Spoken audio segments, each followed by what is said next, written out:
52 এই রক্তাক্ত মাস, এই মাস বাংলাদেশ এবং বাংলাদেশের হৃদয়ে জুড়ে আছে।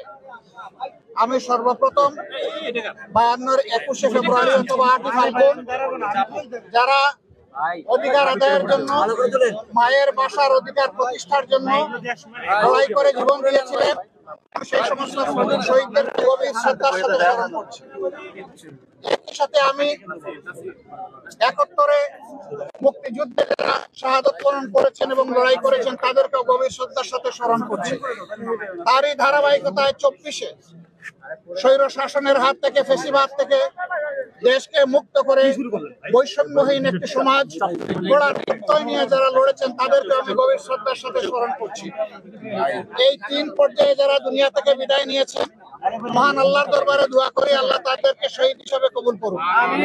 আহত হয়েছেন, ক্ষতবিক্ষত হয়েছেন, তাদের প্রতি সমবেদনা প্রকাশ করার পাশাপাশি আল্লাহর দরবারে দোয়া করি আল্লাহ তাদেরকে সুস্থতার নিয়ামত দান করুন।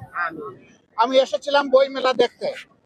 আলহামদুলিল্লাহ, এখানে প্রত্যেকটি স্টলে উপচে পড়া পাঠকদের ভিড়, উৎসুক জনতার ভিড়, এমনকি ছোট ছোট শিশুরাও এখানে চলে এসেছে। যদিও আজকে শিশুদের জন্য আলাদা দিন নয়, তারপরে অনেকে তার পিতামাতার সাথে এখানে চলে এসেছে। এই যে একটা আমেজ ফেব্রুয়ারি মাসের 1 তারিখ থেকে শুরু করে 28 তারিখ পর্যন্ত চলতে থাকে, এর মাধ্যমে আমরা আমাদের অতীতকে স্মরণ করি। যে জাতি তাদের অতীত এবং ঐতিহ্যকে ধারণ করে, স্মরণ করে, সম্মান করে, সেই জাতি সামনের দিকে এগিয়ে যেতে পারে।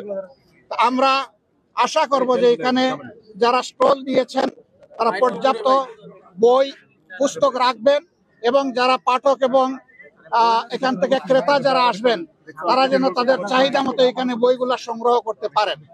সর্বোপরি আমরা আশা করব অত্যন্ত শান্তি এবং শৃঙ্খলার ভিতর দিয়ে উৎসব মুখর পরিবেশে বাকি সময়টাও যেন 28 তারিখ পর্যন্ত এইভাবেই অতিবাহিত হয় এবং পাঠককুল যেন তারা তৃপ্তি নিয়ে এখান থেকে তাদের চাহিদা এবং প্রাণের বইগুলা সংগ্রহ করতে পারেন। মিডিয়ার যে বন্ধুরা এসেছেন আপনাদেরকে অসংখ্য ধন্যবাদ। আমরা আশা করছি মাস জুড়ে আপনারা একই দায়িত্ব সুন্দরভাবে পালন করবেন এবং জাতির মধ্যে বই কিনা, বই পড়ার আগ্রহ আপনারাও জাগিয়ে তুলবেন। সবাইকে অসংখ্য ধন্যবাদ।